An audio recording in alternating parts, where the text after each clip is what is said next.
¿Qué tal? Les habla Jorge Gestoso. En el programa de hoy, la pigmentocracia en Bolivia con otro notable invitado, Gabriel Villalba Pérez, analista político y abogado directamente desde La Paz.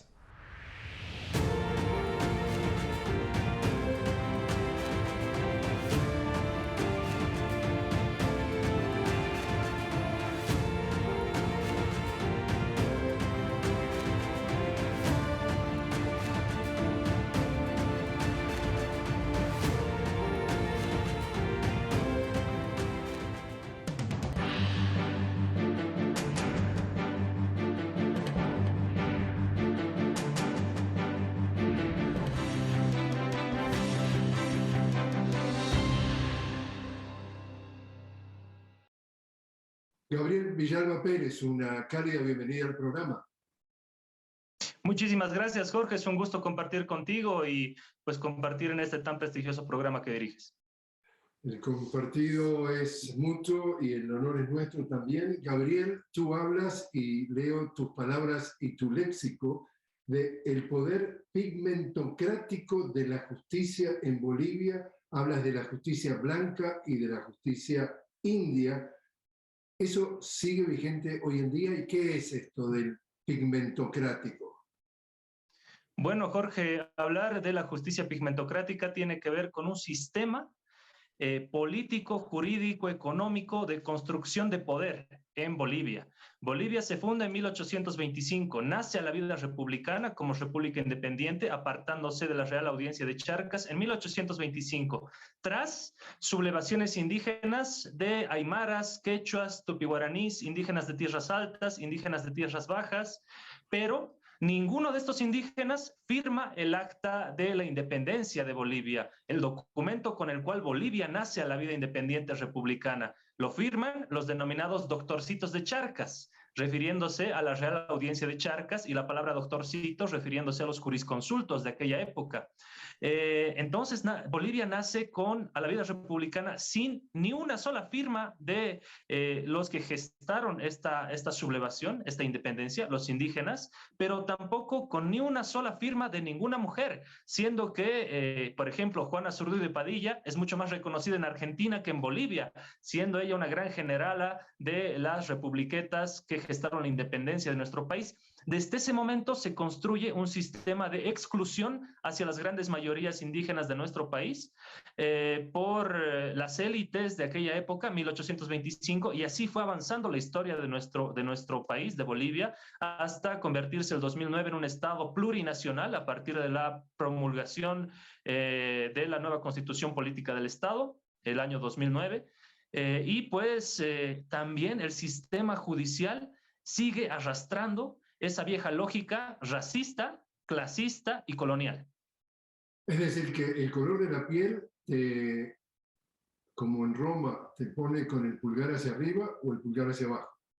Sí, antes de Evo Morales, el 2006, la pigmentocracia es un sistema de poder enfatizado en el color de la piel, por eso pigmentocrático, ¿no? Mientras más blanca era la tez de uno, estaba casi predestinado por la providencia a tener los cargos altos en la administración económica, política, social, financiera del país. Mientras más cobriza era el color de tu piel, estabas predestinado a servicios, digamos, inferiores de servidumbre, oficios, ¿no? Era muy común en Bolivia. Entonces, Evo Morales asume la presidencia el 2006, gana las elecciones el 2005, asume el 2006 y deconstruye, va destruyendo todo este sistema de construcción pigmentocrática altamente racista y altamente clasista en Bolivia. Existían carteles de nos reservamos el derecho de admisión antes de la ley 045, que es la ley en Bolivia para erradicar toda la forma o combatir el racismo y discriminación, por ejemplo, ¿no? Entonces, así vivíamos. Y la población blanca es minoría. Exactamente. La población de tez, digamos, blanca en mi país, en Bolivia, es minoritaria, ¿no? Las últimas, de hecho, este año se va a hacer un censo de población y vivienda, justamente, un nuevo censo, pero en el anterior censo, mayoritariamente el 60% se identificaba como aymara, quechua, tupi-guaraní o perteneciente a una de las 36 nacionalidades que están previstas en la Constitución Política del Estado del 2009. Estoy volviendo a lo tuyo, entonces, el poder pigmentocrático de la justicia. Tú dices también textualmente, tus palabras, la corrupción está institucionalizada en el poder judicial, en jueces, en fiscales, en magistrados. Y acá voy a la próxima etapa, y tenemos una golpista, Yanine Áñez, que se le está siguiendo un juicio por lo que le llaman el golpe de Estado 2. ¿Qué tan justo puede ser este proceso sabiendo de que hay pigmentocracia, que la mayoría son blancos, que, como tú dices acá, fiscales, magistrados, jueces son corruptos? ¿Podrá haber un juicio justo o otra vez este personaje golpista logrará evadir la pena que le corresponde?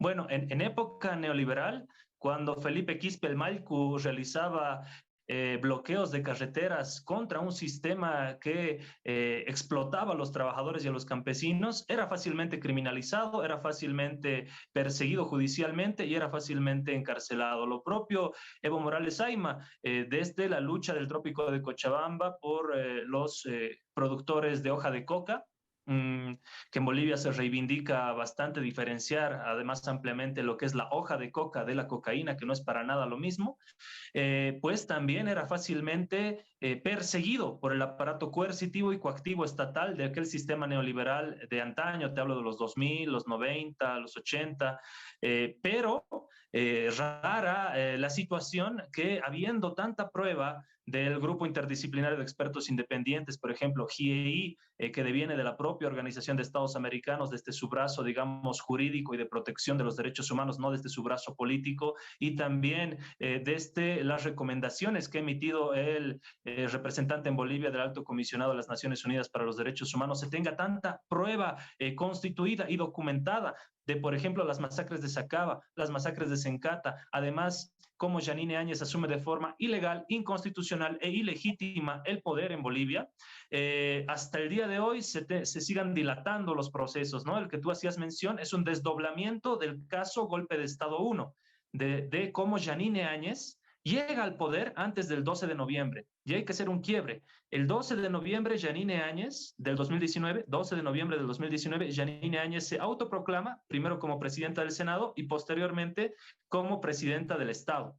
Antes del 12 de noviembre del 2019, han confluido un cúmulo de actos que precisamente por esos actos ilegales, inconstitucionales, es que se está sancionando a Yanine Áñez y se está persiguiendo por la vía judicial ordinaria el caso Golpe de Estado 1 y Golpe de Estado 2.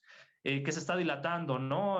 Justamente se está volviendo a reponer este proceso, pero siguen lo que acá llamamos en Bolivia las chicanas jurídicas, es decir, las dilaciones judiciales que pues incluso desde los medios hegemónicos de comunicación se construye la narrativa de Yanine Áñez como una víctima, como una perseguida política por el nuevo gobierno de Luis Arce y del movimiento al socialismo, ¿no? Así está la justicia en Bolivia, y los operadores de justicia tampoco ponen el pie en el acelerador para pues darle certidumbres, certezas, verdades y justicia a las más de 36 familias que fueron victimadas en las masacres de Sacaba, Sencata. Hay por lo menos algunos analistas dentro de Bolivia que coinciden en que en Bolivia el presidente Luis Arce tiene el gobierno, pero el poder lo siguen teniendo los poderes fácticos que controlan la justicia. Es este el caso, y en ese caso particular del juicio contra la golpista Yanine Áñez, a la hora de pronunciarse van a usar todos precisamente el verdadero poder y emitir un juicio que nada tiene que ver con lo que correspondería a una justicia independiente? Bueno, nuestro artículo 12 de nuestra Constitución Política del Estado establece esa coordinación, no entre poderes, sino entre órganos del Estado. En Bolivia tenemos el órgano electoral, judicial, legislativo y ejecutivo. Entendemos esta lógica de órganos como parte de un mismo organismo. Si un órgano deja de funcionar en el cuerpo humano, pues por supuesto que todo el organismo, todo el cuerpo humano también de cierta forma se siente enfermo, ¿no? Es lo que pasa en Bolivia. Tenemos si se quiere, desde el 2006, un órgano ejecutivo y legislativo que iban en cierta ruta de descolonización, de entender nuevas lógicas de participación política, de representatividad, de derechos de las grandes mayorías de mi país, pero tienes un órgano judicial que ha ido en contrasentido, tienes un órgano gangrenado, es el órgano judicial que tenías hace algunos años una jueza de apellido Pacajes, ella de tez cobriza,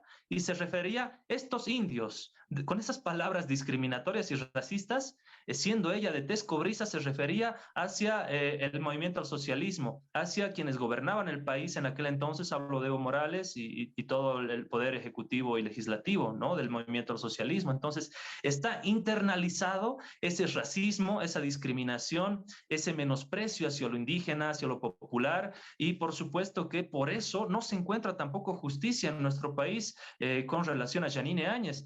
Por supuesto que los poderes fácticos, tú muy bien hacías referencia, los medios hegemónicos de comunicación que en su momento legitimaron el golpe de Estado a Yanine Áñez y posteriormente lograron blindarlo mediáticamente, son los mismos poderes, los medios hegemónicos de comunicación, que están dando ciertas directrices comunicacionales al órgano judicial, presionándolo mediáticamente para instaurar en el imaginario colectivo, en el sentido común, de que es una persecución política, que es un juicio, y lo dice Carlos Mesa, el principal líder opositor de acá de Bolivia, además expresidente, que decía, y lo cito textualmente: señora maestra, yo le pago una parte de su salario de la limosna internacional que recibo porque extiendo la mano. Así se refería Carlos Mesa, dicho sea de paso, cuando era vicepresidente de Gonzalo Sánchez de Lozada y posteriormente fue presidente. Este personaje, que actualmente es el principal líder opositor al movimiento al socialismo, habla de juicio apócrifo, habla de juicio político a Yanine Áñez, ¿no? Entonces, son estos poderes los que dan las directrices a un órgano judicial que nunca ha sido, digamos, que nunca ha estado caminando con el pueblo, con las grandes transformaciones desarrolladas a partir del 2006, desarrolladas a partir de la nueva Constitución Política del Estado.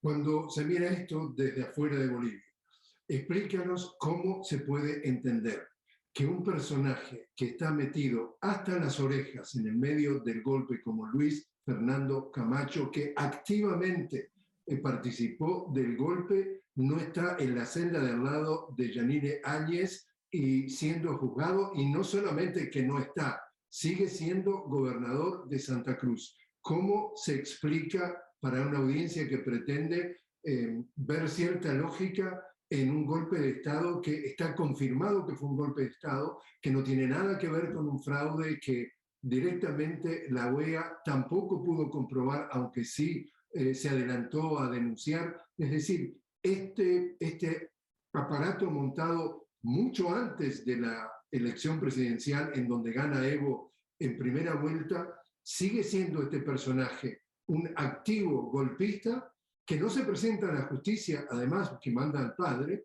y sigue vivito y coleando por la calle siendo gobernador. Esto es una locura. ¿Esto cómo se explica? Sí, es una total locura. Es incluso como el señor Luis Fernando Camacho vincula a su propio padre, ¿no? Un señor octogenario, dice: mi padre fue quien cerró con los policías y los militares para que no salgan a la calle cuando nosotros finalmente derrocamos al masismo, ¿no? Y están todas las imágenes, las grabaciones, sus declaraciones públicas. Es más, este señor Luis Fernando Camacho participó de las elecciones subnacionales y ganó la gobernación de Santa Cruz. Antes de ser gobernador, el 2019, y durante el golpe de Estado, era simplemente el líder de lo que se denomina ya en Santa Cruz de la Sierra el Comité Cívico de Santa Cruz, Comité Cívico Pro Santa Cruz, ¿no?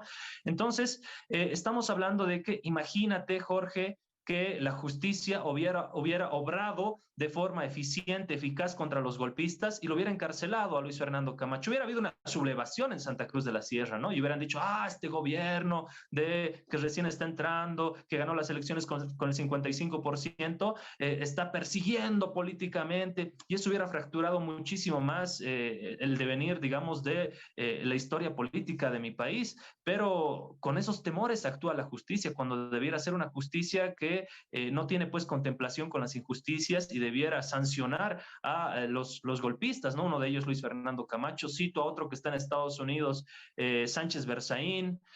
Cito a otro que también operó desde Estados Unidos, que ahora es alcalde de Cochabamba, el señor Manfred Reyes Villa, que como militar retirado desde Estados Unidos operó y montó todo el golpe de Estado desde el exterior.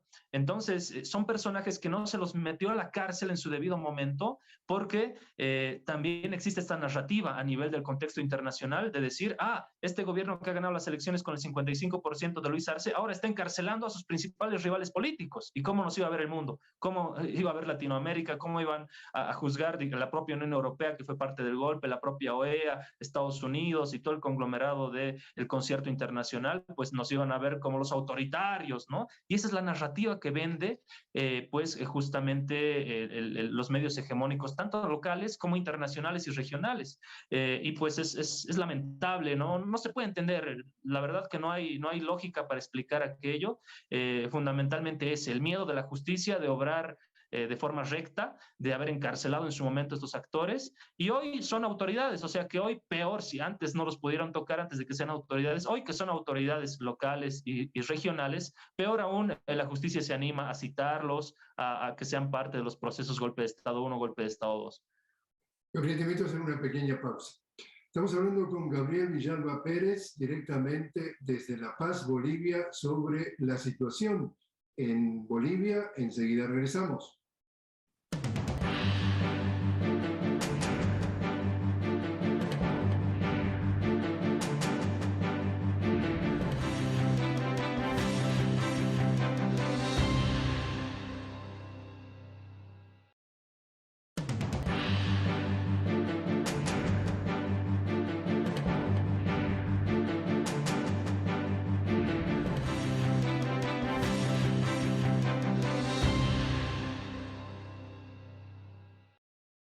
Continuamos hablando con Gabriel Villalba Pérez, directamente desde La Paz, sobre la situación en Bolivia. Gabriel, y desde la llegada al poder de Luis Arce, luego de esa elección en donde, como tú dices, ganó contundentemente con el 55% de los votos, ¿qué ha cambiado en Bolivia respecto a ese periodo negro del golpismo de Yanine Áñez y sus secuaces?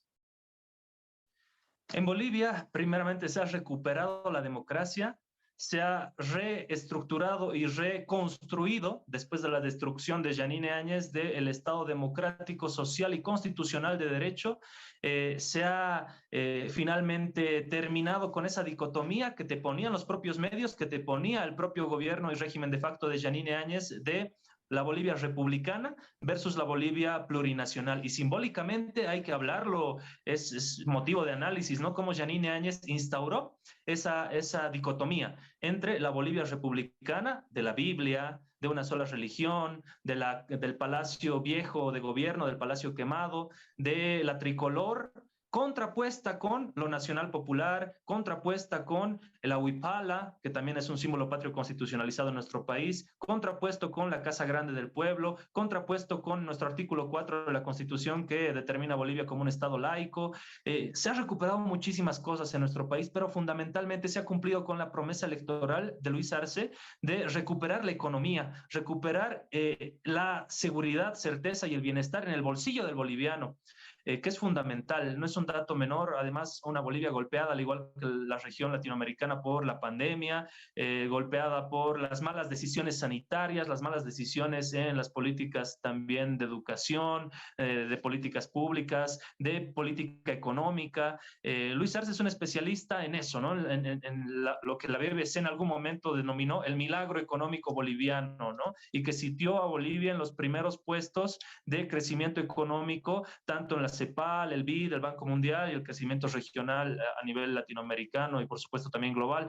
Entonces se cumple con eso que es lo, digamos, lo estructural la economía, pero también se cumple con lo superestructural, ese sueño de recuperar el modelo económico, social, comunitario y productivo de Bolivia, de recuperar un mayor potenciamiento de la inversión pública por sobre la inversión privada, que también se dinamiza a partir de lo público, y fundamentalmente de reconstituir los valores plurinacionales. Te hablo de nuestras 36 nacionalidades, te hablo de la descolonización, te hablo de que en la Asamblea Legislativa y en las principales plazas de mi país se paseen mujeres de pollera, hombres trabajadores de piel cobriza, como autoridades, como ministros, como diputados, como senadores, como senadoras, como diputadas, como concejalas, siendo que durante el régimen de Yanine Áñez se exacerbó mucho más el racismo. Ellos decían, y lo cito textualmente, uno de sus ex ministros: yo soy crespo, soy de tez blanca y soy de ojos verdes. No cumplo las características para ser masista. Así se referían, con esos adjetivos peyorativos y altamente racistas. Entonces, lo que teníamos en Bolivia en realidad era un grupo de poder que había perdido el escenario de su participación política desde el 2006 con el gobierno del movimiento al socialismo, y que tuvo su oportunidad en el 2019 para retomar nuevamente el poder por la violencia, por la ilegalidad, por la inconstitucionalidad. ¿Y qué hicieron con ellos? Sacaron a los militares a las calles, sacaron a los policías a las calles, salieron a reprimir a la gente en Sacabas, en Cata, violaron todos los derechos humanos fundamentales, cometieron masacres sangrientas, reprimieron a la gente y robaron en plena pandemia actos de corrupción, la compra de respiradores hacia algunos consorcios de forma muy irregular, daño económico al Estado. Sin lugar a dudas, el boliviano ha recuperado la confianza también en su proceso, el proceso del 2006 que se estaba construyendo hasta el 2019 y que fue abruptamente interrumpido por la ilegalidad, la inconstitucional, la ilegitimidad de Yanine Áñez y su círculo de golpistas. Algunos analistas describen este conflicto en Ucrania como una guerra de Estados Unidos y la OTAN, es decir, y Occidente, contra el modelo comercial y también geopolítico, y entonces el gas y el petróleo pasan a ser protagonistas centrales, además de los alimentos, pero sobre todo el tema del gas. Bueno, en días recientes acaba de viajar el presidente de Bolivia, Luis Arce, a la Argentina, justamente para reunirse con su colega Alberto Fernández para discutir el precio del gas que suministra Bolivia a la Argentina, que es nunca más esencial que en esta coyuntura. Es una gran posibilidad para Bolivia de justamente de obtener mayores réditos a sus riquezas naturales. Claro que sí. De hecho, la intervención militar en Ucrania, mediante también la OTAN, la zona del Donbass, se da por los recursos estratégicos geopolíticos, que son el gas, no fundamentalmente. Estamos hablando de que Estados Unidos tiene una lógica de intervencionismo, la geopolítica del imperialismo tiene que ver con los recursos naturales estratégicos. Uno de ellos, el gas, en Rusia, en Ucrania, lo que hablábamos hace un momento, pero también tuvo una fijación, y lo denominó también Elon Musk en su cuenta oficial de Twitter, con una intervención a Bolivia, un golpe de Estado a Bolivia por el recurso estratégico del litio. Entonces, estamos hablando que Bolivia tiene el triángulo del litio compartido entre Argentina y Chile, la mayor reserva de litio del mundo. Estamos hablando de que Bolivia, desde el 2000, desde el gobierno de Evo Morales, nacionalizó, desde el 2006 nacionalizó el gas, y de esta forma obtuvo réditos económicos que le permitieron desarrollar no solamente su industria, digamos, extractivista, sino también industrialización a niveles que nunca antes se habían visto en Bolivia. Estamos hablando de que, por supuesto, los recursos naturales estratégicos son parte de la geopolítica del imperialismo, y Bolivia está nuevamente recuperando y reposicionándose en el concierto regional como un actor preponderante de energía, no solamente la energía del gas, ¿no? Sino la energía eólica, las hidroeléctricas que tenemos en nuestro país. Nuevamente vamos a volver a tener una Bolivia desde un polo energético que puede brindar a sus vecinos pues amplias facilidades en el ámbito energético, no solamente el gas, y por supuesto con Argentina tenemos y con Brasil tenemos relaciones comerciales de negocios con el gas que datan desde muchísimos años, ¿no? Y en esta coincidencia también ideológica que se tiene con diversos gobiernos latinoamericanos, pues se esperan mayores réditos, no solamente económicos, sino de integración regional para Bolivia. Entonces, por último, Gabriel, hablando de coincidencia ideológica, hay un nuevo presidente en Chile, Gabriel Boric, definitivamente progresista, y ustedes tienen un tema delicado en la relación con Chile, que es el acceso al mar. ¿Tú crees, y acá leo también tus palabras, que no se han acabado las posibilidades de lograr el acceso al mar tras el fallo de la Corte Internacional de Justicia? Tú dices, es posible un corredor binacional de soberanía compartida. ¿Eres optimista entonces que en esta nueva etapa entre la relación Chile y Bolivia se pueda resolver este tema pendiente? El presidente chileno ha expresado que le gustaría volver a retomar con Bolivia las relaciones diplomáticas. Recordemos que Chile y Bolivia no tienen relaciones diplomáticas, simplemente cuentan con relaciones consulares y relaciones comerciales, siendo países vecinos. Esto por el Tratado de 1904, este conflicto pendiente que tenemos por la soberanía hacia el Pacífico, la pretensión boliviana, ¿no? Este territorio que fue arrebatado fundamentalmente por nuevamente el imperialismo, en este caso británico, acompañando las grandes transnacionales de salitre de Chile.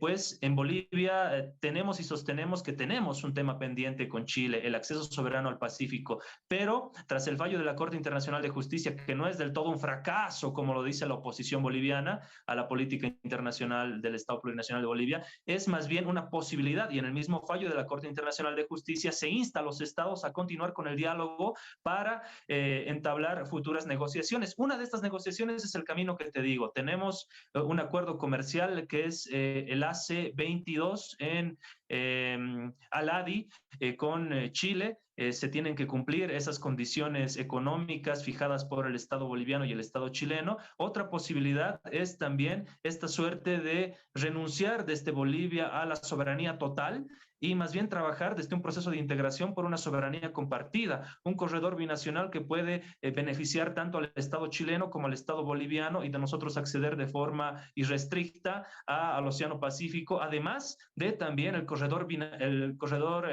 bioceánico que se está trabajando, que va a unir al Atlántico con el Pacífico, que por supuesto el polo y el eje clave es Bolivia. Entonces hay muchísimas alternativas para ahondar mucho más las relaciones, en principio políticas, posteriormente diplomáticas, y ahondar mucho más las relaciones comerciales entre Chile y Bolivia, ahora también con Perú, ¿no? Y esperemos en el futuro con un Lula en Brasil. Gabriel Villalba Pérez, muchísimas gracias por haber estado con nosotros. Un gusto compartir contigo, Jorge, y pues hacer hasta una próxima oportunidad.